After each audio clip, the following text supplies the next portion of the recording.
So what we're going to do now is, as we're heading out to do some mackerelling, I'm going to put the drone up. So we're going to put the Mini 3. Yesterday we flew the Mavic 3 from the land, but we're going to fly the Mini 3 now from the deck, and try a bit of hand catching as well, see if we can get that right. So I'm going to set the drone up now, so see if we can get it in. But the morning is absolutely beautiful. You've seen this.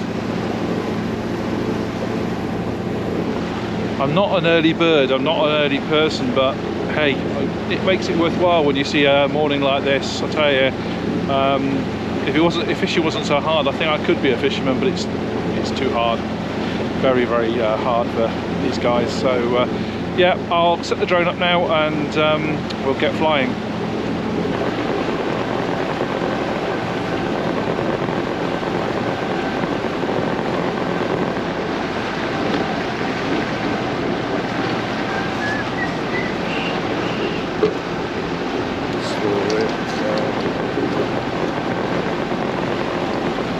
One thing we always do is use straps for everything, because otherwise we end up with stuff in the drink. So as we did with the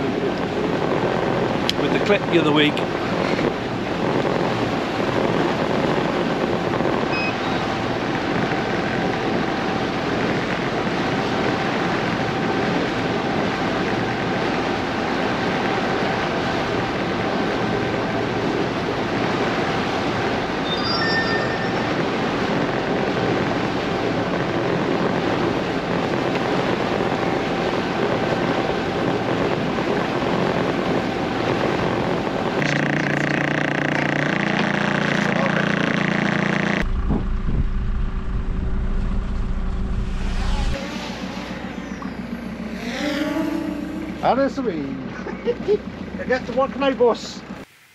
Okay, you can see on the screen here where we are. This is the flight controller, so you're seeing what I'm seeing on the controller, and that's the takeoff. And I just moved the drone out quickly, away from the boat quickly, because remember the boat is still moving, so I need to clear the masts, etc. before I stop, do a few checks to make sure the drone is okay. It's fine, so I just swing round, find the boat in the viewfinder. As you can see, I've got 97% battery, 31 minutes flight time at the top of the screen. I'm always keeping an eye on what the drone is doing. I look at the screen, but I tend to look where the drone is most of the time. As we're out in the sea, there's no problems with obstacles apart from the odd bird. So I'm always looking out for seabirds, because they do tend to congregate around the boat, especially when Barry's throwing bait over the side. But obviously we're mackerel in here, so it's not a problem. There are a few birds around, but they're not bothered by the drone. So I'm backing up here. I'm trying to get the first shot, which is I'm trying to get the boat in the sunlight on the water. So I'm trying to get a very arty shot to start with. I'll spotlight. I did this with the Mavic yesterday on the previous video. So I put the spotlight on, and then obviously the drone will keep that in the frame. Doesn't matter what the drone does or the boat moves, it will keep the spotlight. It's like a spotlight on the boat. You saw me changing the EV number down to making it darker, so the sunlight is more dramatic. It's slightly underexposed now, but that's the shot I wanted. This is the actual video I've taken. I'm running the video of the actual footage, 4K footage across the top now, so you can see what the resulting footage was like. So we'll go back to the screen now. This is obviously you're seeing one thing. Now I'll just talk you around what we've got on the screen. Obviously it's spotlight down below, so you can see that, and you can see the green bars around the boat. So you think, now what I'm going to do here is what we call point of interest. So what the drone does, you see POI, it's just gone out. I'll press it again now. There you go. And I can fly to the right or to the left, and it will do a complete 360 around the boat. So I've pressed go. Here we go. We're going around the boat now. So we're going to do a complete swing round while I'm recording. So the drone's doing this automatic. This is an automatic setting. So it's changing to keep the boat in the center of the screen while doing a complete 360 around the boat while I'm recording. The crawl button's on the right hand side. You can see it there. You can see it counting 1 minute of recording so far. I've got a 120 gigabyte storage in the SD card in the drone, so I got 2 hours 56 minutes. You can see down below, and that's shooting 4K footage at 25 frames per second. You see that next to on the bottom right. So the drone's swinging round, recording all this all the time. I don't use all of this footage. What I do is I record as much footage and then I use it in the edit. I'll use a little bit here and a little bit there. So again, this is the resulting footage from that part of it. So you can see, and also when you got the 4K footage, I do a bit of editing on it. So you can see the colors look better. The light looks better because obviously what you're seeing on the screen is only 1080p, whereas I shoot 4K. The good thing is about 4K, the footage we put out on this channel is HD, it's 1080p. 4K is twice the size, so I can zoom in, zoom out, and move around the frame, and I'll show you a bit of that later. This is another shot I like doing, is a head-down shot, a bird's eye view. Luckily there's no birds around, but it's a bird's eye view looking straight down on the boat. And again, the boat's moving. You can see the water, the boat is always moving. So this is one reason I use spotlight, is to keep the boat in the front center of the frame. The drone will then keep its position, so this is me back on the boat. You can see again, I'm always looking where the drone is. I'm always looking at the drone. I look at the screen and then look back up to find out where the drone is, make sure there's no birds around. The one thing about when you're moving around, there are obstacle avoidance sensors on the front and back of this drone. There are none on the side, so when it's swinging around sideways, there is no obstacle avoidance sensors.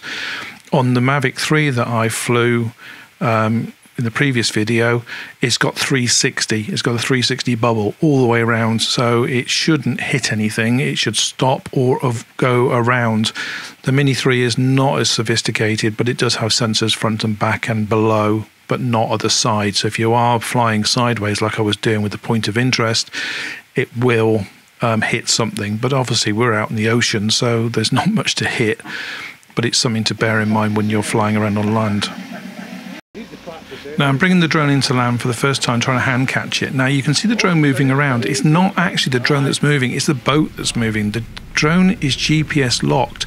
I'm trying to bring it in closer, and you can see it's very difficult on the back of a moving boat. If this is on land, it wouldn't be a problem, but I'm very happy, as you can see.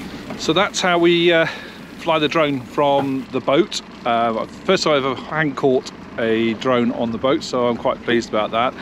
It was a little technique that I picked up, because normally I grab it from the sides, and that's where I caught my fingers in it on the last one, which makes me a bit wary about catching. But apparently if you put your hand out flat and bring the drone down, it thinks it's land underneath you, so it just lands on your hand, and as long as the boat's not moving around too much, it seems to be fine. So that worked really well. Quite happy about that. At least the drone didn't end up in the water, which is always a bonus, and we got some nice footage. So on we go. This is drone work take 2.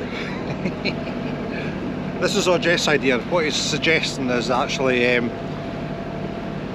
having the drone up while we haul a fleet of creels. I better be quick, because the battery time doesn't last any time at all.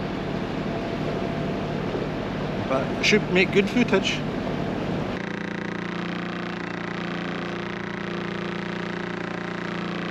Okay, we're ready to go.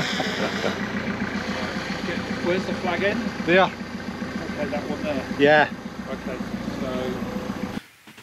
so this is the second flight of the morning. I have 3 batteries for the drone, and each battery lasts about 30 minutes, so it's not a problem. It means I can do 3 flights if in a morning. Normally I do 1, maybe 2, so I have a spare battery just in case.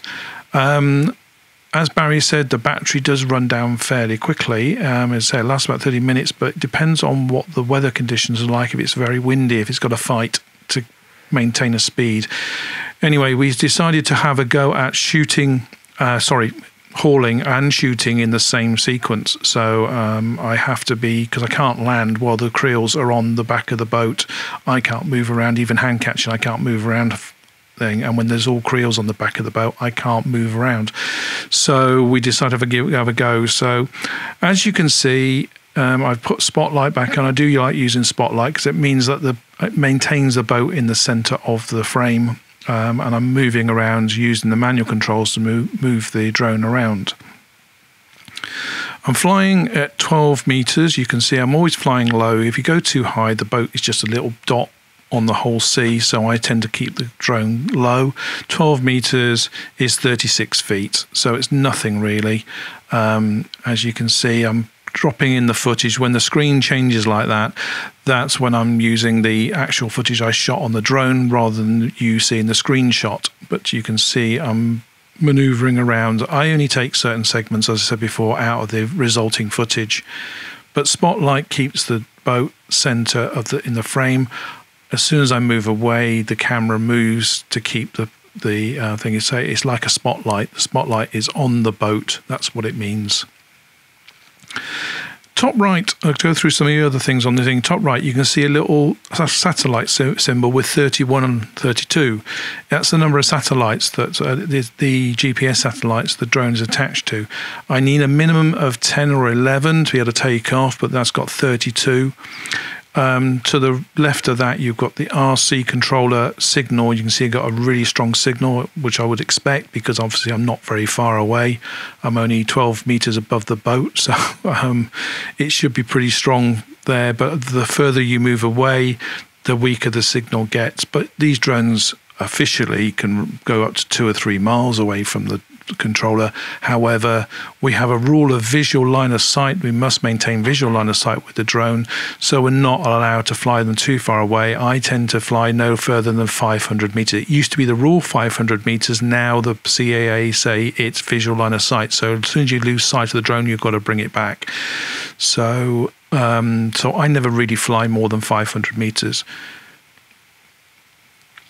You can also see on the screen, you've got on the bottom left, you've got it's just disappeared because I'm putting some more nice 4K footage up to show you.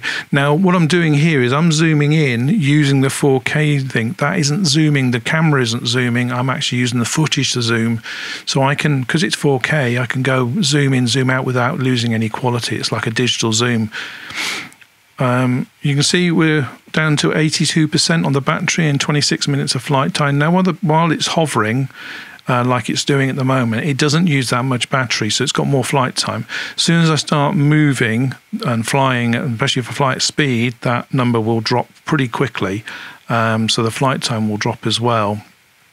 Going back to what I was saying earlier, you can see in the bottom left-hand corner, that's a positional chart, what the orientation of the drone is, home point, and where the drone is in relation to the home point. The home point is back where the boat was, not where I took off from. This is the problem. The other thing I do is the home point is where you take off from.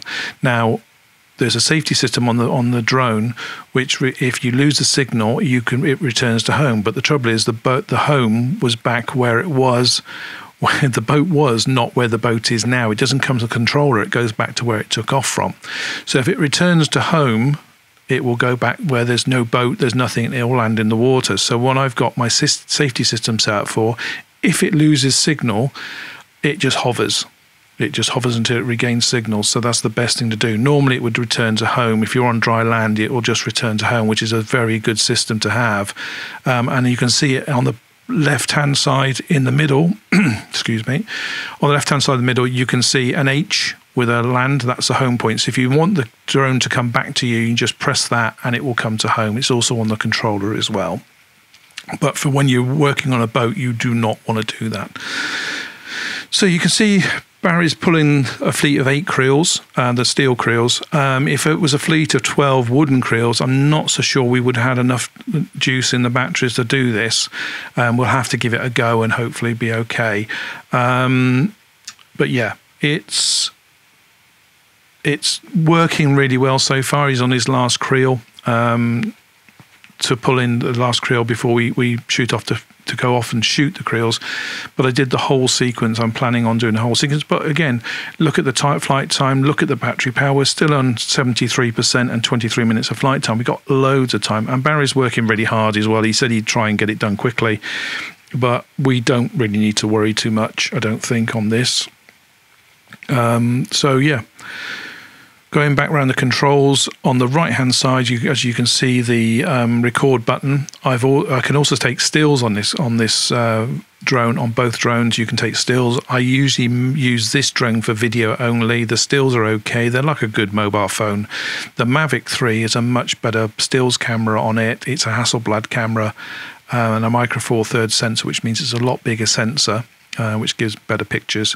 So I tend to use that drone for doing any photography from the air, but this one can do photography and it's fine. Also, it's got a zoom, 2x zoom. You can see it's on 1x at the moment and then 2x come in. So I must be honest, I don't tend to use the 2x zoom on this drone because it's a digital zoom and the resulting footage can be a bit grainy. So I tend to leave it on 1x.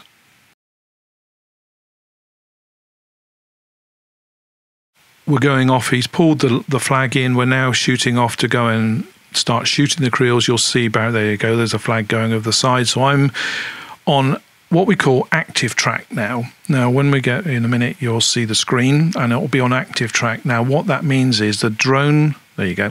The drone will maintain a position, and it will just like we did on the Mavic. It will follow whatever I tell it to follow. Now, you can see in the green square at the bottom. It's got a boat. It recognises it's a boat, so it can it will follow that subject. Now, I'm pushing in. I'm using the controls to move closer, move further away, move up or move to the side. Now, I want to get a bit closer. You can see I'm pulling in, but again, like the spotlight, it's keeping the camera on the subject. So if I move in, the camera moves down, even though I'm maintaining the same height. You can see I'm at 10 meters above the water, 30 feet. So I'm coming in, and now I will start moving to the right to get a different shot. There you go. Oh, I was thinking about it, and I'm going to go to the right in a minute, and then we can get a side shot for the last bit. There you go. There's the flag going. That's it. He's done. Again, 54% on the battery, 17 minutes still of flight time. Loads of time. I haven't even used half the battery yet. So that's what I mean. It does last a long time. 30 minutes doesn't sound long.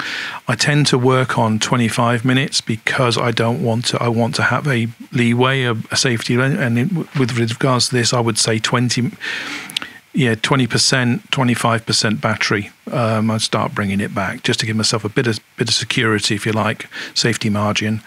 So that's it. That's a complete fleet hauled and shot using the drone, using the Mini 3 drone off the back of the boat.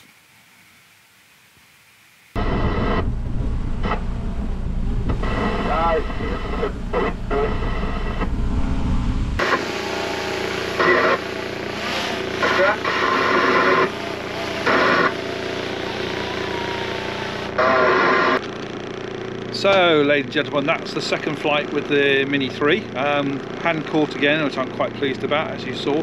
That worked really well. We did a complete fleet. We've never done that with Barry hauling the fleet in and then shooting it as well. So, and we did. We still had 46% left on the battery. So it proves we can do it. The good thing was there were no birds around because he wasn't baiting. So that helped. I couldn't take off and land if we had loads of birds around the boat. So yeah, that worked really well, and I hope you like the footage when we show it to you.